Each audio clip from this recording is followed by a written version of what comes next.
स्वागत दोस्तों, आगे चैनल के सामने मध्य चलेंगे। सबसे पहले से बड़ी को बताएंगे दोस्तों, इतिहास में पहली बार ऐसा हुआ है जब भारतीय जनता पार्टी के नेता नरेंद्र मोदी पूरे दिन हिम्मत नहीं जुटा पाए विपक्ष के सामने आकर भाषण देने का। दोस्तों बताएंगे राष्ट्रपति अभिभाषण पर नरेंद्र मोदी का भाषण पूरी तरीके से टलकर क्या बनेगा ऐसा इतिहास जो अब तक नहीं हुआ है। और बताएंगे कैसे प्रधानमंत्री विपक्ष का सामना करने से भागते हुए नजर आ रहे हैं। दोस्तों डिटेल में जानकारी अब तक पहुंचाएंगे। बताएंगे कौन सा ऐसा मामला है जिस पर नरेंद्र मोदी और बीजेपी की सरकार के पास नहीं है कोई जवाब और अचानक से अमित शाह भी निकल गए जम्मू और कश्मीर के दौरे पर। बताएंगे क्या है पूरी अपडेट दोस्तों। इसी के साथ में क्या सोनम वांगचुक जेल से बाहर आ रहे हैं। बताएंगे सुप्रीम कोर्ट ने केंद्र सरकार को एक ऐसी बात कही है जिससे मिल रहे हैं संकेत की हो सकती है किसी भी वक्त सोनम वांगचुक की वापसी। दोस्तों इसी के साथ में प्रियंका गांधी ने बीजेपी को फिर से जमकर धोया है। बताएंगे क्या ऐसा बोली है वो, और शरद पवार ने देवेंद्र फडणवीस को क्यों फटकार लगाई है। दोस्तों शरद पवार एनसीपी के विलय को लेकर आखिर क्या कदम उठाने जा रहे हैं, इसी के साथ में एक एक करके चलेंगे आज की सारी बड़ी अपडेट दोस्तों। लेकिन उससे पहले अगर आप भी मानते हैं कि नरेंद्र मोदी भाषण देने के लिए पूरे दिन हिम्मत जुटाते रहे और अंत में उनका भाषण कैंसिल हो गया, इससे पता चल रहा है कि विपक्ष के सामने पूरी तरीके से नरेंद्र मोदी और बीजेपी ने हथियार रख दिए हैं, यानी सरेंडर करके नतमस्तक हो चुके हैं। तो इस वीडियो को लाइक करके लाल बटन दबाकर चैनल को सब्सक्राइब करके बेल आइकन दबाकर कमेंट बॉक्स में अपनी राय जरूर लिखकर बताएगा दोस्तों। और ज्यादा से ज्यादा वीडियो को शेयर कीजिएगा। साथ साथ जरूरी है कि लाल बटन दबाकर चैनल को सब्सक्राइब करिए ताकि अपडेट आप तक पहुंचते रहे। दोस्तों चलते हैं सबसे पहले सबसे बड़ी ब्रेकिंग न्यूज अपडेट की तरफ, जहां पर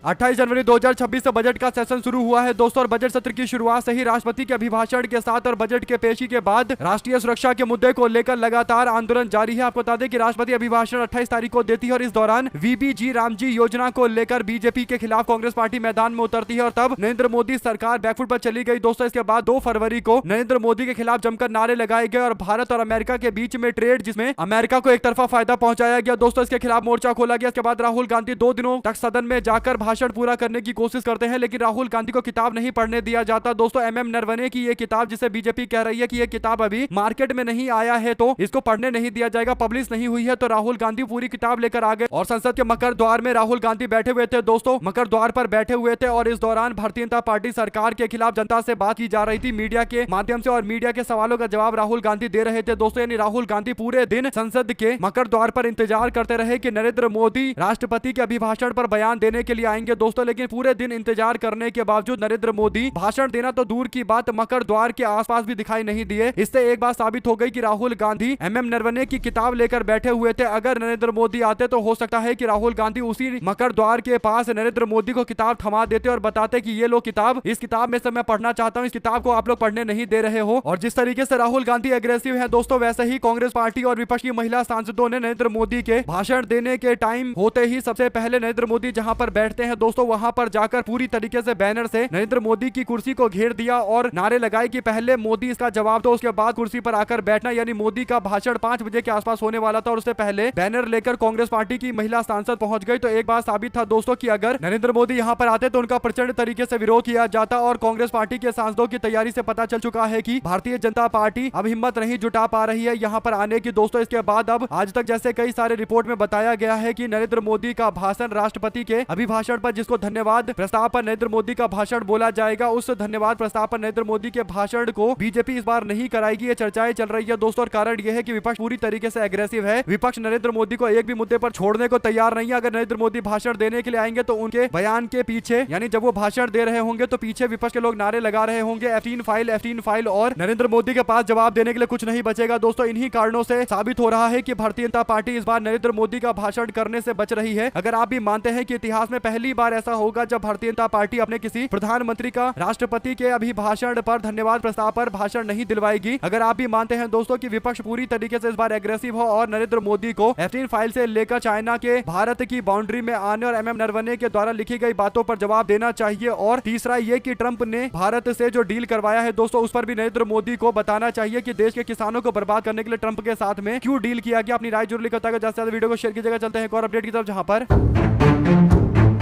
सुप्रीम कोर्ट ने बुधवार को केंद्र सरकार को राष्ट्रीय सुरक्षा अधिनियम यानी एनएसए के तहत लद्दाख के सामाजिक कार्यकर्ता सोनम वांगचुक की हिरासत पर पुनर्विचार करने का निर्देश दिया है दोस्तों। न्यायमूर्ति अरविंद कुमार और न्यायमूर्ति पीवी वराले की पीठ ने कहा है कि वांगचुक के स्वास्थ्य रिपोर्ट ठीक नहीं है और केंद्र सरकार की ओर से पेश हुए अतिरिक्त सॉलिसिटर जनरल KM नटराज ने इस मामले पर निर्देश लेना चाहिए। उन्होंने कहा कि आर्ग्यूमेंट के साथ साथ इस बात पर भी ध्यान देना चाहिए कि उनकी सेहत खराब है और उनको जमानत दे देनी चाहिए। देखते इस मामले पर केंद्र सरकार क्या सोच विचार करती है दोस्तों। कुछ दिनों पहले उनको जेल से सीधा अस्पताल लेकर गए थे पुलिस वाले, बाद में वापस से जेल में लेकर चले गए। उनके स्वास्थ्य की खराब को लेकर यानी खराब स्वास्थ्य को लेकर पत्नी के द्वारा याचिका दाखिल की गई है। अब लगातार संघर्ष कोर्ट में जारी है दोस्तों। कोर्ट की ओर से ये कहा गया है कि जरा ध्यान देना चाहिए केंद्र सरकार को और खराब सेहत के मामले पर उनको हिरासत में जो रखा गया है उस पर एक बार फिर से पुनर्विचार करना चाहिए। अब देखते हैं केंद्र सरकार क्या फैसला लेती है। लेकिन सोनम वांगचुक की पत्नी गीतांजलि लगातार लड़ाई लड़ रही है दोस्तों और डिमांड कर रही है कि अब 4 से 5 महीने पूरा होने को है तो अब उनको जेल से छोड़ देना चाहिए। और वैसे भी उनके ऊपर कोई भी अभी आरोप साबित नहीं हुए दोस्तों। केवल कोर्ट में आकर केंद्र सरकार के वकील बोल रहे हैं कि इन्होंने जो तैयारी कर रखी थी उससे नेपाल और बांग्लादेश और श्रीलंका जैसे हालात बनाने की कोशिश भारत के खासकर लद्दाख क्षेत्र में की गई थी। हालांकि दोस्तों अभी तक ये बात एकदम साबित नहीं हुई, सरकार का ये केवल दावा है। तो कोर्ट की ओर से सरकार को एक हिदायत दी गई है, बल्कि सरकार से एक तरीके से बोला गया है, सजेशन दिया गया है कि वो विचार कर सकते हैं उनको छोड़ने पर। अब देखना ये होगा कि केंद्र सरकार क्या इस बात को मानती है और क्या उनको जेल से छोड़ा जाएगा या फिर वापस से जेल में रखा जाएगा। दोस्तों लगभग 5 महीने पूरे हो चुके हैं। आप लोग क्या राय देना चाहते हैं सोनम वांगचुक से जुड़े मामले को लेकर? ज्यादा से ज्यादा वीडियो को शेयर कीजिएगा। चलते हैं एक और बड़ी अपडेट की तरफ, जहां पर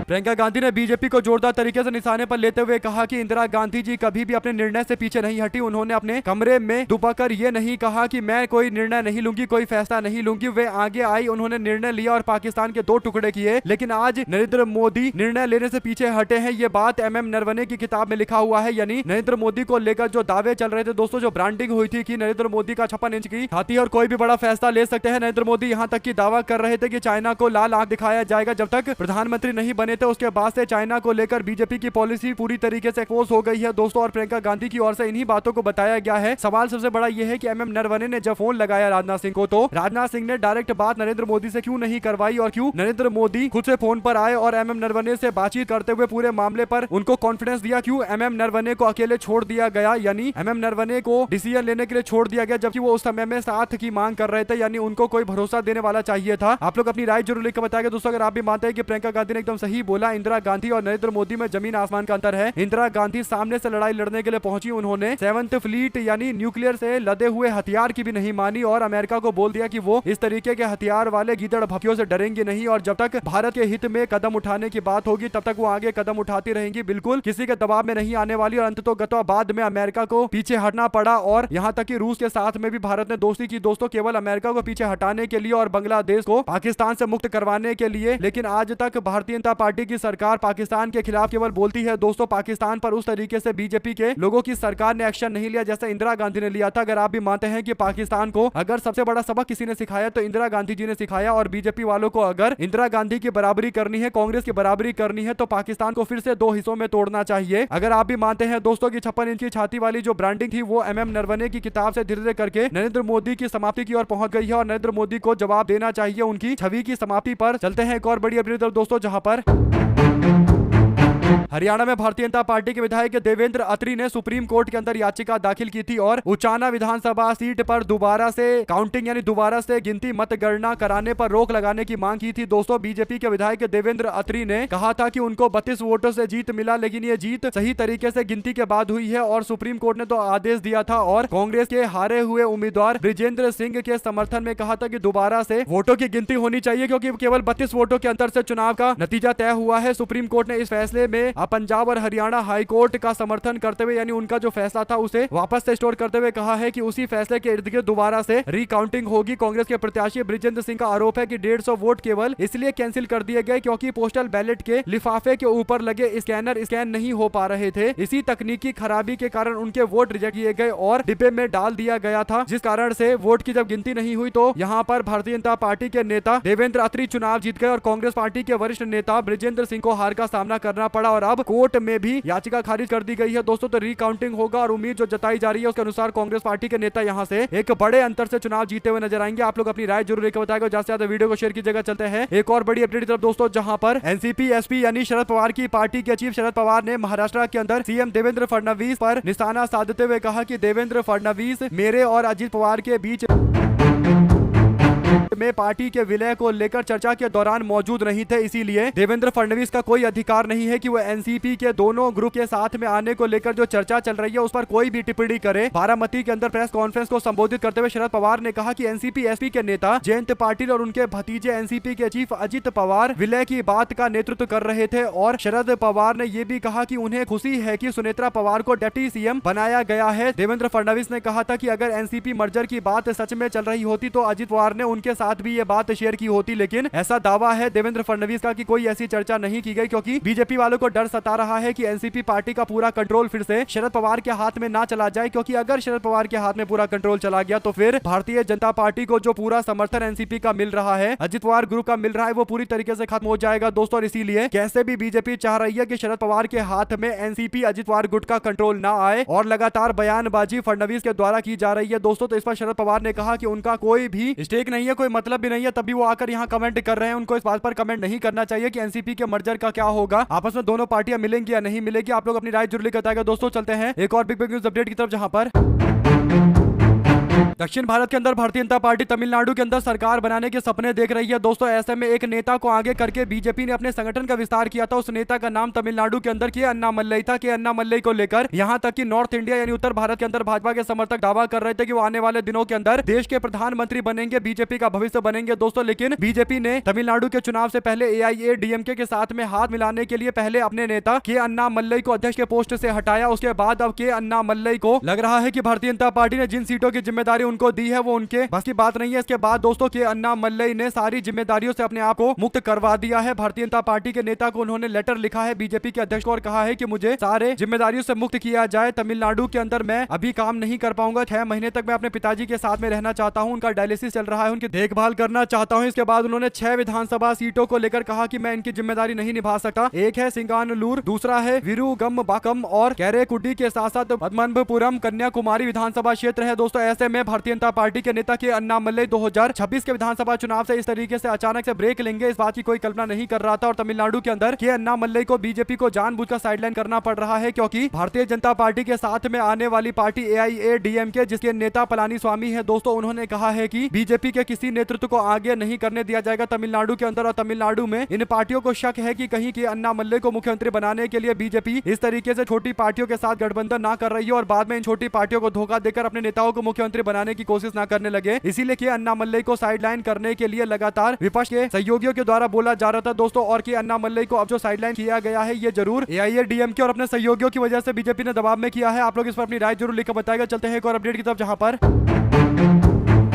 सुप्रीम कोर्ट ने बुधवार को अनिल धीरूभाई अंबानी यानी अनिल अंबानी और उनकी कंपनी से जुड़े हुए कथित 40,000 करोड़ रुपए की बैंकिंग और कॉर्पोरेट के धोखाधड़ी मामले की जांच में अकारण देरी को लेकर नाराजगी जताई है दोस्तों। सुप्रीम कोर्ट ने सीबीआई और ईडी को निष्पक्ष और त्वरित जांच के निर्देश दिए हैं। जनहित याचिका दायर करने वाले पूर्व नौकरशाह EAS शर्मा ने अनिल अंबानी के देश छोड़कर भागने की आशंका जताई है दोस्तों। इस पर अनिल अंबानी की ओर से पेश हुए वरिष्ठ अधिवक्ता मुकुल रोहतगी ने आश्वासन दिया है कि वो अदालत की पूर्व अनुमति के बिना देश को नहीं छोड़ेंगे। प्रधान न्यायाधीश सूर्यकांत, जस्टिस जयमल बागची के साथ साथ जस्टिस विपुल एम पंचोली की पीठ ने अंबानी और एजी कंपनी के खिलाफ चल रहे जांच में हुई प्रगति पर सीबीआई और ईडी से 4 सप्ताह के भीतर नई स्थिति की रिपोर्ट मांगी है दोस्तों। पीठ ने ईडी को एजी और अन्य के खिलाफ जांच के लिए एक विशेष जांच दल गठित करने का निर्देश दिया है। 40,000 करोड़ रुपए की धोखाधड़ी से जुड़ा हुआ पूरा मामला है दोस्तों। सॉलिसिटर जनरल तुषार मेहता ने पीठ को बताया कि एजी समूह के विभिन्न कंपनियों के माध्यम से कथित तौर पर गबन की गई 40,000 करोड़ रुपए की राशि है। और पीठ ने ईडी के हलफनामे का हवाला देते हुए रिलायंस कम्युनिकेशन के ऋण के 40,000 करोड़ रुपए से अधिक और जांच एजेंसी ने अपराध से प्राप्त हुए आय का आकलन 20,000 करोड़ रुपए के आसपास किया है। तो कुल मिलाकर दोस्तों अच्छी खासी नुकसान संपत्ति देश के लोगों को होने जा रही है, क्योंकि जितना लोन दिया गया उसके आसपास भी रिकवरी नहीं हो पा रही है और इसके बाद भागने को लेकर अंदेशा जताया गया है। कोर्ट ने बोला कि बिना अनुमति के देश को नहीं छोड़ सकते, इस तरीके का आदेश जारी करो। अगर आप भी मानते हैं कि अनिल अंबानी पर जिस तरीके से कुछ लोगों की कृपा है दोस्तों, हो सकता है कि वो कभी भाग भी जाए। आप लोग अपनी राय जरूर लिखकर बताएगा इस पूरे मामले पर। साथ साथ चलते हैं एक और अपडेट की तरफ, जिसमें बिहार के दरभंगा जिले के अंदर एक हैरान करने वाला मामला सामने आया, जहां पर कुशेश्वर स्थान थाना क्षेत्र के हरिनगर गांव में 70 लोगों के खिलाफ नामजद एफआईआर दर्ज की गई है। ये सारे के सारे ब्राह्मण जाति से है। साथ ही 100 से 150 अज्ञात लोगों को, अभियुक्तों को भी नाम दर्ज करते हुए निशाने पर पुलिस के द्वारा लिया गया है। दोस्तों, पुलिस पदाधिकारियों ने बताया कि इस केस में 12 लोगों की गिरफ्तारी हुई है और आगे भी जांच लगातार जारी है। दरअसल दोस्तों, हरिनगर के निवासी अशरफी पासवान ने कुशेश्वर स्थान थाने में आवेदन दिया, जिसके आधार पर एक केस हुआ है। दोस्तों, इसमें अशरफी पासवान की ओर से कहा गया कि मजदूरी का पैसा मांगने पर ब्राह्मण समाज के व्यक्ति ने जाति सूचक शब्दों का इस्तेमाल किया, मारपीट किया। इसके बाद ये पूरा मामला थाने पहुंच गया। अशरफी पासवान ने पुलिस को दिया आवेदन में कहा कि हेमंत झा नाम के व्यक्ति ने उसके बेटे के करीब 2,50,000 रुपए की मजदूरी नहीं दी और करीब 5 साल हो चुके हैं बकाये के। और इसके बाद दोनों पक्षों के बीच में पंचायत बुलाया गया दोस्तों, और इसके बाद जोरदार हंगामा शुरू हो गया और बाद में दलित समाज के युवक के ऊपर हमला किया गया दोस्तों। तो उसके बाद 70 लोगों के खिलाफ एफआईआर दर्ज करवाया गया। आवेदन में कई और गंभीर आरोप लगाए गए हैं। कुल मिलाकर पुलिस ने मामले पर बड़ी संख्या में एफआईआर दर्ज किया है दोस्तों, बल्कि पूरे गांव के लोगों को एफआईआर में नाम दर्ज करके एक बड़ी कार्रवाई की बातें चल रही है। लेकिन देश के अंदर जातीय भेदभाव के क्या स्थिति है दोस्तों, इसे देखकर आप लोग समझ सकते हैं, इस न्यूज के माध्यम से समझ सकते हैं। इस पर आप लोगों की जो भी प्रतिक्रिया हो लिखकर जरूर बताएगा। ज्यादा से ज्यादा वीडियो को शेयर कीजिएगा। चलते हैं एक और बड़ी अपडेट की तरफ, जहां पर प्रधानमंत्री नरेंद्र मोदी ने संसद में अपना भाषण टाल दिया। राहुल गांधी बोले, कहा डरे हुए हैं प्रधानमंत्री और सच्चाई का सामना नहीं करना चाहते। किताब राहुल गांधी साथ में लेकर आए थे, जैसा कि आप लोग देख सकते हैं दोस्तों। इसी के साथ में कांग्रेस पार्टी के राज्यसभा के नेता प्रतिपक्ष मल्लिकार्जुन खड़गे कहते हैं कि जब नरेंद्र मोदी गुजरात में मुख्यमंत्री थे, तब डॉलर के मुकाबले रुपए के गिरने पर नरेंद्र मोदी उसकी तुलना मनमोहन सिंह के उम्र से किया करते थे। अब जब रुपया नरेंद्र मोदी की उम्र को बहुत पहले ही पार कर चुका है, इतिहास में पहली बार $1 की कीमत 92 रुपए के आसपास हो गई, लेकिन नरेंद्र मोदी को देश की इज्जत की कोई चिंता नहीं है। आप लोग अपनी राय जरूर लिखकर बताएगा दोस्तों, क्योंकि मल्लिकार्जुन खड़गे वही बातें उठा रहे हैं जो नरेंद्र मोदी जोर जोर से बोला करते थे, लेकिन आज नरेंद्र मोदी के मुंह से आप कहीं भी दूर दूर तक नहीं सुनेंगे, यानी एकदम शून्य पटक सन्नाटा देखने को मिल रहा है। साथ साथ चलते हैं एक और अपडेट की तरफ, जहां पर उत्तर प्रदेश में 2027 के विधानसभा चुनाव की सरगर्मियों के बीच में कांग्रेस पार्टी ने अपने इक्वेशन के बारे में क्लियर बता दिया है कि पार्टी 2 समुदाय को अपने साथ में मजबूती के साथ लेकर चलना चाहती है। एक है ब्राह्मण समाज, दूसरा है मुस्लिम समाज। यूजीसी बिल और शंकराचार्य अभिमुक्तेश्वरानंद सरस्वती से जुड़े मामले को लेकर कांग्रेस पार्टी ने रणनीति बनाई है कि बीजेपी को कटघरे में धकेला जाएगा दोस्तों। और लखनऊ के अंदर किंग जॉर्ज मेडिकल कॉलेज परिसर में 600 साल पुरानी मजार का जिक्र करते हुए सरकार पर निशाना साधते हुए उन्होंने आरोप लगाया कि KGMU नहीं था, तब से वो मजार वहां पर मौजूद था, लेकिन सरकार हिंदू मुस्लिम विभेद फैलाकर हमारी धार्मिक मान्यता वाले स्थानों को नष्ट करने की साजिश रच रही है। उन्होंने मणिकर्णिका घाट पर माता अहिल्याबाई होलकर की मूर्ति तोड़े जाने का उदाहरण देते हुए कहा कि ठीक वैसे ही मजार के साथ करने की कोशिश हो रही है। राय ने स्पष्ट किया कि कांग्रेस ऐसे धार्मिक स्थलों की रक्षा के लिए मजबूती से खड़ी रहेगी। कांग्रेस पार्टी ने 6 ब्राह्मण CM दिए, यानी ब्राह्मण समाज के लोगों के लिए कांग्रेस पार्टी ने मैसेज भेजा है कि उन्होंने जब भी कांग्रेस पार्टी को सपोर्ट किया उत्तर प्रदेश के अंदर, कांग्रेस पार्टी ने सबसे ज्यादा प्रतिनिधित्व किसी को दिया तो ब्राह्मण समाज के लोगों को दिया। ऐसे में दोस्तों, उत्तर प्रदेश के अंदर ब्राह्मण समाज बीजेपी को एक तरफा वोट करता है और कांग्रेस पार्टी को हमेशा से जब भी उत्तर प्रदेश के अंदर ज्यादा सीटें मिली है तभी मिली है जब ब्राह्मण समाज के लोगों ने उत्तर प्रदेश में कांग्रेस पार्टी को भर भर कर वोट दिया दोस्तों। लेकिन क्योंकि योगी आदित्यनाथ के शासनकाल के दौरान ब्राह्मणों के प्रताड़ना की भी खबरें सामने आती रहती है और विधायकों की नाराजगी की बातें सामने आती है, तो कांग्रेस पार्टी इस पूरे मामले पर कहीं ना कहीं एक मैसेज भेज रही है अपने पुराने वोट बैंक को। लेकिन देखना यह होगा कि क्या कांग्रेस पार्टी को पुराना वोट बैंक फिर से अपनाएगा, क्योंकि दोस्तों ब्राह्मण समाज के लोग हिंदुत्व के नाम पर बीजेपी को वोट देते हैं और बाद में बीजेपी वाले उनके साथ क्या करते हैं ये तो कांग्रेस पार्टी के नेता अजय राय बता ही रहे हैं। ऐसे में आप लोग की जो भी राय है लिखकर जरूर बताएगा। साथ साथ चलते हैं एक और अपडेट की तरफ, जिसमें